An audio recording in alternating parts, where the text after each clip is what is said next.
Okay, so this is the last topic and এখানে হচ্ছে আমরা stochastic process Markov chain and ergodic Markov chain, stationary distribution and limiting distribution এই সবগুলোর সংমিশ্রণে একটা জিনিস দেখবো। এখানে হচ্ছে মেইনলি থিওরি তেমন আসে না কিছু, মেইনলি যেটা আসে সেটা হচ্ছে যে একটা ম্যাথ আসে এখান থেকে, অ্যান্ড ম্যাথটা কেমন টাইপের হবে সেটাও আর কি স্যার হিন্টস দিয়ে দেয় বা দিয়ে দিছে আমাদের সময়। এখানে দেখা যাচ্ছে যে এটা কি মার্কভ চেইন কি এরগোডিক হ্যাঁ নাকি না এটা বের করতে লিমিটিং ডিস্ট্রিবিউশনটা ক্যালকুলেট করতে বলছে, কয়টা স্টেশনারি ডিস্ট্রিবিউশন আছে ডাজ মার্কভ হ্যাভ সেটা, অ্যান্ড লাস্ট অফ অল বলছে মিন রিটার্ন টাইমটা বের করতে। সো আমরা যেটা হচ্ছে লিমিটিং প্রবাবিলিটিটা বের করব, এই লিমিটিং প্রবাবিলিটিটাকে যদি আমরা ইনভার্স করি তাইলে হচ্ছে এটা আমার মিন রিটার্ন টাইম হয়ে যায়। সো এখানে আসলে ভিজুয়ালি দেখানো হইতেছে যে হচ্ছে আমার স্টকাস্টিক প্রসেস হচ্ছে আমার বড় একটা সেট, ওর মধ্যে কিছু কিছু চেইন বা প্রসেসকে আমরা বলি মার্কভ চেইন, অ্যান্ড মার্কভ চেইনের মধ্যেও গুটি কয়েক চেইনকে আমরা বলি ergodic Markov chain. Same goes for stationary ডিস্ট্রিবিউশনের মধ্যে কিছু কিছু ডিস্ট্রিবিউশনকে আমরা বলি লিমিটিং ডিস্ট্রিবিউশন। আর স্টেশনারি ডিস্ট্রিবিউশনটা কি? স্টেশনারি ডিস্ট্রিবিউশন মানে হচ্ছে যে আমার একটা টাইমে এসে আমার ডিস্ট্রিবিউশনটা হচ্ছে স্টেশনারি হয়ে যায়। স্টেশনারি বলতে ফুল সেম থাকে। সো এখানে গেলে আমরা হচ্ছে বিভিন্ন স্টেশনারি ডিস্ট্রিবিউশনের উদাহরণ দেখতে পাই যে আমার কেস ওয়ানের ক্ষেত্রে 10 নাম্বারে এসে আমার স্টেশনারি হয়ে গেছে, এইটার ক্ষেত্রে হচ্ছে এখানে এসে স্টেশনারি হয়ে গেছে, এখান থেকে স্টেশনারি, এটার ক্ষেত্রে এখান থেকে স্টেশনারি, এরকম বিভিন্ন স্টেশনারি কীভাবে বুঝতেছি? যে এগুলো সব সেম, সবগুলা সেম, এখানে সবগুলা সেম। আচ্ছা, তো এইগুলো আমাদের হচ্ছে স্টেশনারি ডিস্ট্রিবিউশন। এখন আমাকে ফার্স্ট অফ অল যে কোয়েশ্চেনটা আসে সেটা হচ্ছে মার্কভ এরগোডিক মার্কভ চেইন হ্যাঁ নাকি না। এটার জন্য তিনটা কন্ডিশন আছে। এক হচ্ছে ইররিডিউসিবল হইতে হবে। ইররিডিউসিবল মানে কি? আমার নাম্বার অফ ক্লাসেস 1 থাকবে। অ্যাপিরিয়ডিক হইতে হবে, মানে কি জিসিডি 1 হবে, অ্যান্ড পজিটিভ রিকারেন্ট হইতে হবে। পজিটিভ রিকারেন্টটা না দেখলেও হবে, বাট এই দুইটাকে আমাকে হচ্ছে এই দুইটা দিয়ে মেনলি প্রমাণ করতে হবে যে আমার যদি ইরিডিউসেবল হয় অ্যান্ড হচ্ছে অ্যাপিরিয়ডিক হয়, আমি বলতে পারবো এটা আমার ergodic Markov chain. And ergodic Markov chain হইলেই হচ্ছে আমার ওটার ক্ষেত্রে আমাদের লিমিটিং ডিস্ট্রিবিউশন থাকে।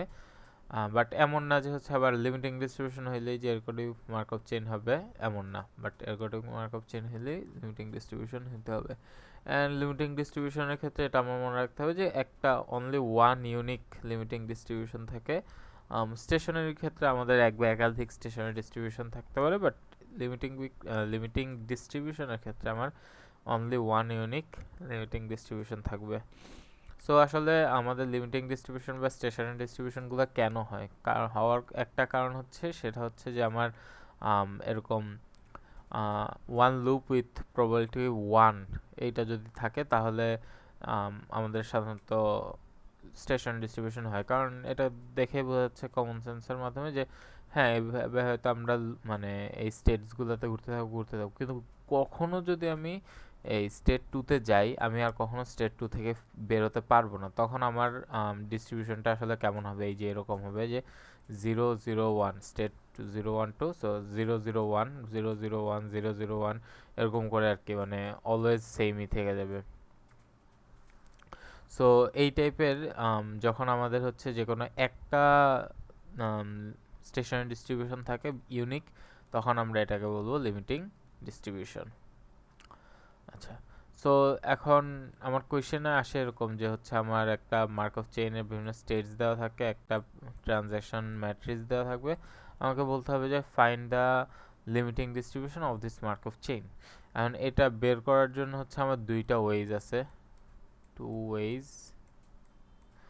যার মধ্যে একটা হচ্ছে খুবই সহজ আর সেকেন্ডটা হচ্ছে একটু কঠিন।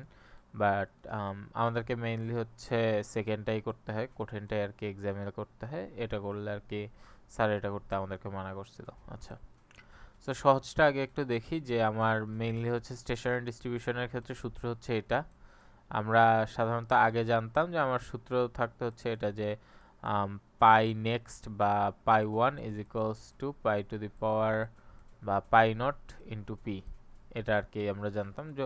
বাট যেহেতু আমার স্টেশনারি ডিস্ট্রিবিউশনে আগের পরের সব সময়ের আমার যে স্টেট ডিস্ট্রিবিউশনটা, সেই ডিস্ট্রিবিউশনটা তো অলওয়েজ সেমই থাকবে। সো সেক্ষেত্রে আমার পাই ওয়ান পাই নটকে আলাদা করে লেখার কিছু থাকে না। So pi is equals to pi P, এটা লিখলে আর মানে এটাই হচ্ছে আমার স্টেশনারি ডিস্ট্রিবিউশনের সূত্র।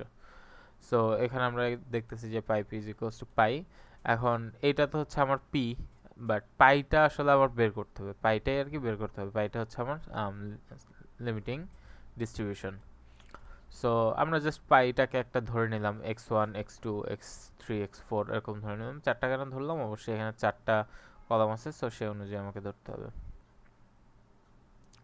এখন আমি জাস্ট হচ্ছে সূত্র বসাইলাম যে পাই এর মান বসাইলাম ইন্টু পি আর এটা। এখন এই দুইটাকে, এইটা আর এইটাকে আমি যদি গুণ করি তাহলে আমি এরকম চারটা লাইক ইকুয়েশন টাইপের জিনিস পাবো। এখানে চারটা ইকুয়েশন পাবো আমি। সো এই চারটা ইজ ইকুয়ালস টু এই চারটা, এটার মানে কি যে আমার প্রথমটা ইজ ইকুয়ালস টু এইটা, এটাই তো মিন করতেছে যে আমি যদি এই যে এইরকম একটা ইকুয়েশন পাই তাহলে আমার এইটা মিন করতেছে কি যে আমার প্রথমটা ইজ ইকুয়ালস টু এইটা, তাইলে এই যে এই পুরা জিনিসটা is equals two x one. এরকম করে আমি মোট চারটা ইকুয়েশন পাবো আমার চারটা জিনিসের জন্য। যখন আমি চারটা ইকুয়েশন পাবো তখন আমি এগুলাকে যদি সলভ করি তাহলে আমি হচ্ছে এখান থেকে x one x two x three x four পেয়ে যাবো। দেন আমি যদি এটাকে এরকম পাই আকারে বা হচ্ছে রো ভেক্টর আকারে লিখি তাইলে আমরা হচ্ছে লিমিটিং ডিস্ট্রিবিউশনটা পেয়ে যাব। এখন হচ্ছে solution to. So solution one একদমই সহজ, এটা দেখেই বোঝা যাচ্ছে, বাট সলিউশন ওয়ান হচ্ছে আমাদের এক্সামে করা যাবে না, আমাদের এক্সামে হচ্ছে সলিউশন টু করতে হবে। সো সলিউশন টু করার ক্ষেত্রে আমরা রো ভেক্টর ইউজ করব না, আমরা হচ্ছে কলাম ভেক্টর ইউজ করব। সো কলাম ভেক্টরের ক্ষেত্রে আমরা সূত্রটা জানি, একটু চেঞ্জ হয়, সেটা হচ্ছে PT is equal PT into pi is equals to pi. এইটা হচ্ছে আমার কলাম ভেক্টর।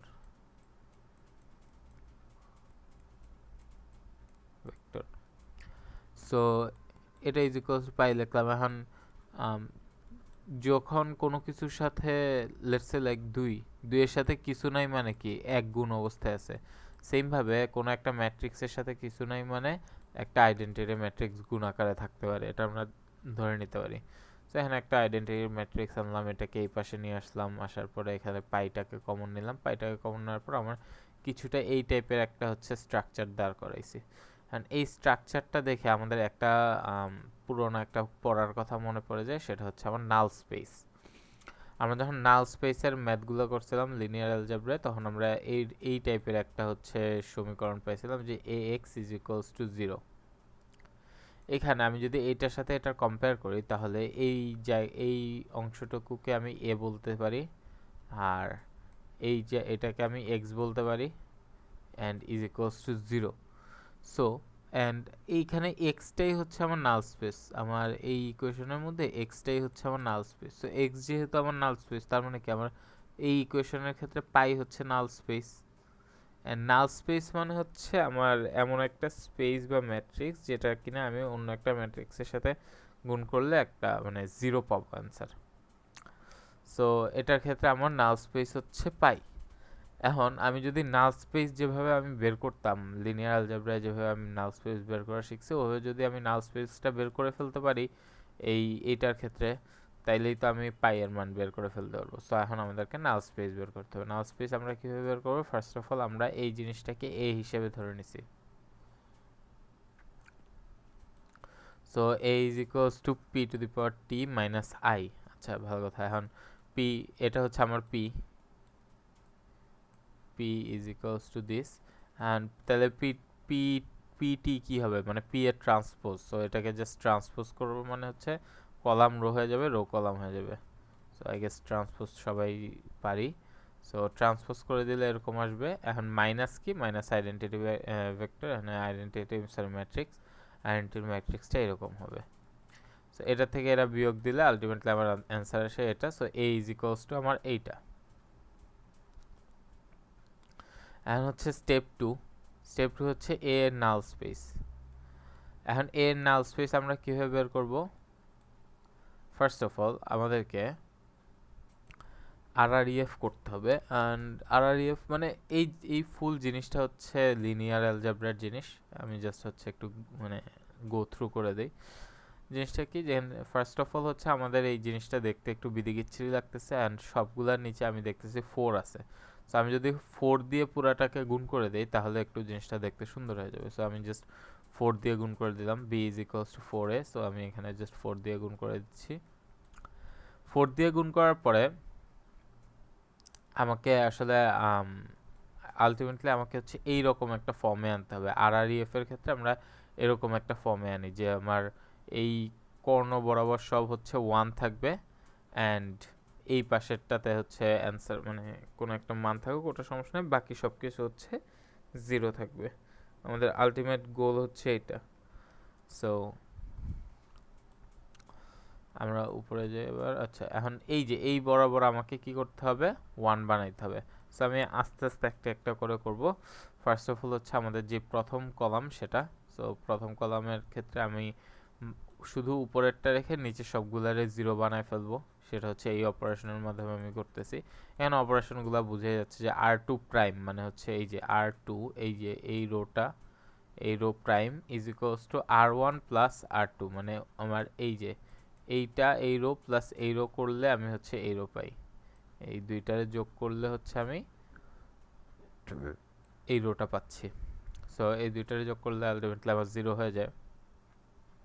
আমার জাস্ট টার্গেট থাকবে যে এটার নিচে সবগুলারই 0 করা। সো আমার সবগুলো 0 হয়ে গেছে এই একটা অপারেশনের মাধ্যমে। আচ্ছা ঠিক আছে, এখন আমার টার্গেট হচ্ছে এইখানে আছি আমি। এখন আমার টার্গেট হচ্ছে এইটার নিচে সবগুলারই 0 করা, নিচের উপরে সব কিছুর 0 করে দেওয়া। সো আমি এই 3টা অপারেশনের মাধ্যমে এটার নিচে উপরে যা যা আছে সব কিছুর 0 করে দিতে পারছি। আচ্ছা, এখন আমি আসবো আবার এইটাতে। এখন আমার সেমভাবে আমি নিচের আর উপরের অপারেশনের মাধ্যমে এই যা যা আছে উপরে নিচে সবগুলোরে 0 বানাই দিলাম। অ্যান্ড এটা করার পরে আমার আলটিমেটলি পরেরটা একদম 0ই আছে, সো প্যারা নেই। এখন আমি এই জায়গায় আসার পরে একটা জিনিস দেখব, সেটা হচ্ছে যে আমার এই কর্ণ বরাবর যেহেতু এই 3টা জায়গায় 1 আছে, এটা হচ্ছে আমার পিভট। আর যেহেতু এই কর্ণ বরাবর এই জায়গাটায় 0 আছে, সো এটা হচ্ছে আমার নো পিভট, বা যেটাকে আমরা বলতে পারি ফ্রি ভেরিয়েবল। সো আমাদের যে x4টা আছে সেটা হচ্ছে আমাদের ফ্রি ভেরিয়েবল। আচ্ছা, সো আলটিমেটলি আমরা এইটুকু আসার পরে এখানে হচ্ছে সব কিছুকে আমাদের হচ্ছে 1 বানাইতে হবে। তো আমরা এই 3টা অপারেশনের মাধ্যমে এই সব কিছুকে 1 বানাই নিছিলাম। আচ্ছা, এখন যেটা বলতেছিলাম সেটা হচ্ছে যে আমাদের যেহেতু এই কর্ণ বরাবর এই 3 জায়গায় হচ্ছে আমার ইয়েটা আছে, কি বলে 1 আছে, তাইলে এই 3 জায়গাকে আমরা এই 3টা ভ্যারিয়েবল x1 x2 x3 কে আমরা বলবো পিভট। আর যেহেতু x4 বরাবর আমি এখানে একটা 0 পাইছি, সো আমি কি বলবো এটাকে নো পিভট। সো এটা হচ্ছে আমার free variable. So free variable is equals two x4, and free variable x4 মানে কি বুঝাইতেছি আমরা? এটা মানে এটাই যে হচ্ছে আমার ফ্রি, যেহেতু x4 ফ্রি ভ্যারিয়েবল, তো আমি কি করব x4 কে যে কোনো কিছু ধরে নিতে পারবো। যেমন আমি এখানে x4 কে t ধরে নিছি, x4 is equals two t ধরে নিছি। এখন এরপরে আমি কি করব, জাস্ট হচ্ছে এই যে আমার যে ইয়েটা আছে, কি বলে এটাকে, এই ম্যাট্রিক্সটাকে ইউজ করে 4টা সমীকরণ বানাবো। ফার্স্ট অফ অল এই যে x1 ইন্টু 1, আর এই দুইটার ক্ষেত্রে তো এই যে আমার যে 0-র সাথে গুণ হয়ে গেলে 0 হয়ে যাবে। সো আমার আলটিমেটলি কি থাকে, x1 ইন্টু 1 মানে x1 minus 2 into x4 is equals to 0। এভাবে করে করে x2 x3 এভাবে আমি 0 পেলাম। অ্যান্ড আমি যখন হচ্ছে এগুলার থেকে আবার মান বের করবো, so x is equals two 2t, মানে x4 এর মানগুলো বসাই দিচ্ছি আমি এই পুরো ক্ষেত্রে। আমি হচ্ছে x4 is equals two t বসাই দিছি, এটা বসাই দিছি। আর x1 is equals two 2t, x2 is equals two 3t, x3 is equals two 2t এভাবে করে আমি মোট, আর x4 তো আমার t আছেই, এই মোট 4টা কি বলে এটাকে মান পাইলাম। এখন আমি কি করব, এখন আমার নাল স্পেসটাকে আমি ক্রিয়েট করব। সো আমার নাল স্পেস হবে ইজ ইকুয়ালস টু এই যে এই চারটা আছে, এই চারটা থেকে টিকে আমি কমন নিয়ে নেব। টিকে কমন নিলে আমি যে কলাম ভেক্টরটা পাবো সেটাই হচ্ছে আমার পাই, সেটাই হচ্ছে আমার পাই। কিন্তু এখানে একটা সমস্যা আছে। আচ্ছা, হোয়ার টি বিলংস টু আর, অ্যান্ড টি এর মানটা হচ্ছে যে কোনো কিছুই হতে পারে। সো টি এর মান আমি আর এর বা হচ্ছে রিয়েল নাম্বারে যে কোনো কিছুই বসাইতে পারি, ওটা সমস্যা নেই। বাট আমি আমার যে মেইন টার্গেট সেটা হচ্ছে আমার পাইটা পাওয়া। এটা আমার পাই, এটা আমি পাই গেছি। এখন এখানে একটা প্রবলেম আছে, সেটা হচ্ছে পাইকে কি হইতে হবে, নর্মালাইজড নাল স্পেস অফ এ হইতে হবে। নর্মালাইজড কেন, মানে আলটিমেটলি আমার পাই তো হচ্ছে একটা প্রবাবিলিটি, তাই না? সো প্রবাবিলিটি তো অবশ্যই একের বেশি হবে না, 2 3 তারপরে 2 1 এগুলো তো আমার প্রবাবিলিটি হবে না। সো এগুলাকে কি করতে হবে, আমার 0 আর 1-এর মধ্যে নিয়ে আসতে হবে, যার মানে কি আমাকে নর্মালাইজেশন করতে হবে। নর্মালাইজেশন আমরা কীভাবে করব, আমার যেই চারটা মান আছে, যে এই চারটা যে মান আছে, এই চারটা মানের আমি যোগ করে দিলাম। যোগ করলে কত পাচ্ছি, 8 পাচ্ছি। 8 পাইলে এবার আমি সবগুলারে 8 দিয়ে ভাগ করে দেব। সো এই যে 2/8, 3/8, 2/8, 1/8। তো এটা ইজ ইকুয়ালস টু করলে আমি এটা পাই। এটাই হচ্ছে আমার অ্যান্সার, এটাই হচ্ছে আমার লিমিটিং ডিস্ট্রিবিউশন।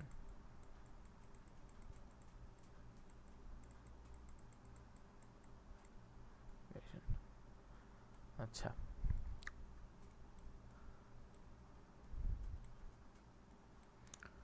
অ্যান্ড এটা আমরা হচ্ছে দেখেই বুঝতে পারতেছি যে এটা কোন স্টেটের জন্য হচ্ছে কোনটা। ফার্স্ট স্টেটের জন্য হচ্ছে এইটা, সেকেন্ড স্টেটের জন্য এইটা, থার্ড স্টেটের জন্য এটা, ফোর্থ স্টেটের জন্য এইটা। এখন আমাকে বলতেছে যে অ্যান্ড লাস্টে একটা কোয়েশ্চেন করে, সেটা হচ্ছে যে এটার মিন কি বলে জানি, মিন রিটার্ন টাইম বের করতে মনে হয়।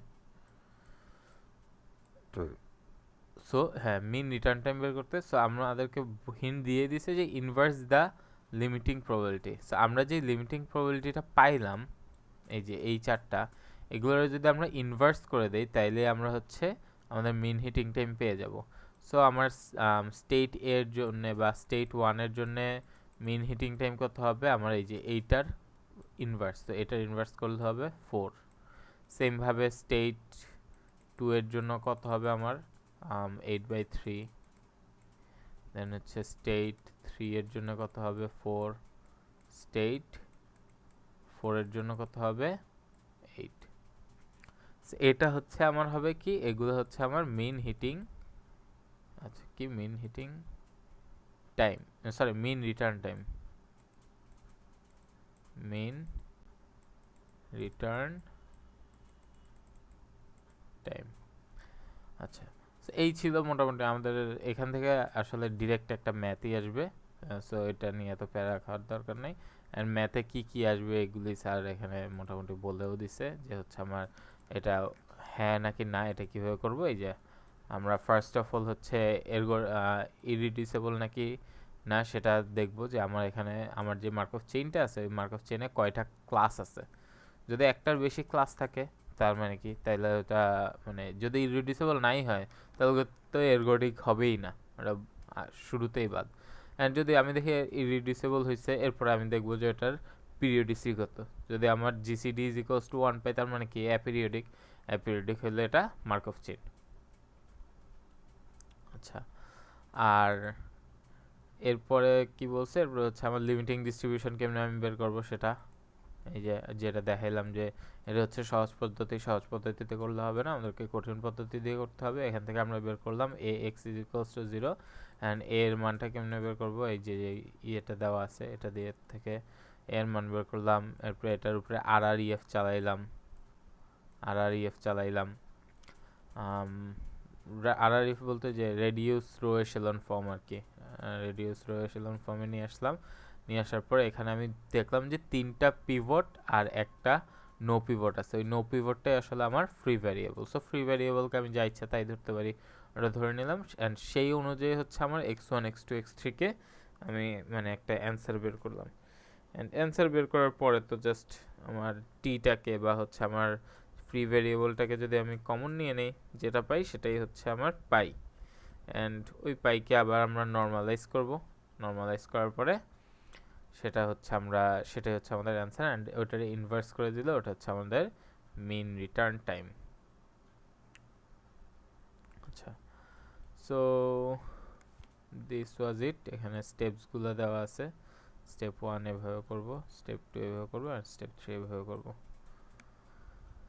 ইয়া, সো এটাই হচ্ছে আমাদের আলটিমেট যে লাস্ট টপিক ছিল সেটা, which is stationary and limiting distribution. Signing off.